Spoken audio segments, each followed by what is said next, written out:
Umpires மறுபடியும் வேலையை கட்ட ஆரம்பிச்சிட்டாங்க. இப்போ ரீசெண்டாக நடந்து முடிஞ்ச மும்பை வர்சஸ் குஜராத் மேட்ச்ல பார்த்தீங்கன்னா ஃபர்ஸ்ட் 4 ஓவருக்கு முன்னாடி டிஆர்எஸ் வந்து கிடையாதாமா. இதுக்கு மும்பை ஜெர்சி கொடுத்துடலாமா அம்பையர் நிதின் மேனனுக்கு? இது வந்து எங்கேயோ பழைய ஹிஸ்டரியில் நடந்த மாதிரி ஃபீல் ஆகுதா? அதே மாதிரி தான் கான்வே வந்து அப்பதான் வந்து அவுட் ஆவாரு. எனக்கு வந்து புரியவே இல்லைங்க. மற்றபடி எவ்வளோ கிரவுண்ட் இருக்கு இந்தியாவில், மும்பைக்கு மட்டும் ஏன் அந்த வாங்க ஸ்டேடியம் மும்பை மேட்ச் மட்டும் ஏன் வந்து இப்படி ஆகுது? 4 ஓவர் வந்து கரண்ட் கட் பண்ணுறேன், நீங்கள் வந்து பேட்டிங் பண்ணால் நீங்கள் டிஆர்எஸ் வந்து ஏற்றினா நான் வந்து அவுட் இல்லை சொல்லிடுறேன், ஓகேங்களா? நீங்கள் வந்து டிஆர்எஸ் வந்து கேன்சல் பண்ணிடுறேன். இதை வந்து பவுலிங் போட்டிங்கன்னா அம்பையர் நான் வேலைக்கு வாங்கிடுறேன், அவங்க வந்து அவுட் சொல்லி கொடுத்துட்றேன். டிஆர்எஸ் வந்து கிடையாது அவனுக்கு, அவன் வந்து டிஆர்எஸ் இருக்காமல் வந்து விக்கெட் எடுத்துருவான். லட்டுல வச்சு நினச்சியா தாஸ், நட்டுல வச்சேன். அந்த மாதிரி வந்து ஆசனம் பண்ணுவோம்னு சொல்லி அம்மாடி வந்து பிளான் பண்ணி வச்சு காசு கொடுத்து வச்சு பண்ணும்போது தான் வந்து எனக்கு வந்து பார்க்க வந்து ஃபீல் ஆகுது.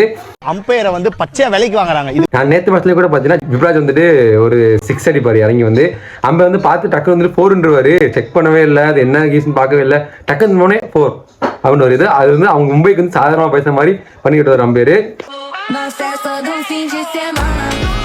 இந்த மாதிரி நிறைய விஷயம் சொல்லிக்கிட்டே போகலாம். இந்த வருஷம் ஐபிஎல்லே இதுக்கு முன்னாடி ஒரு வீடியோ போட்டிருந்தேன், மும்பை பார்த்தீங்கன்னா கண்டிப்பாக வந்து ஏமாற்றுவாங்க, நான் போய் போட அடுத்த வீடியோ போடணும்னு சொல்லியிருந்தேன். அதே மாதிரி போட்டேன். திரும்ப நான் சொல்கிறேன், இன்னும் 4 மேட்சம் 3 மேட்சம் இருக்குது, அப்போயே நீங்கள் வார்த்தை பண்ணுவாங்க, அப்போயே திரும்ப வீடியோ எடுத்து உங்களுக்கு போடுறேன், ஓகேங்களா?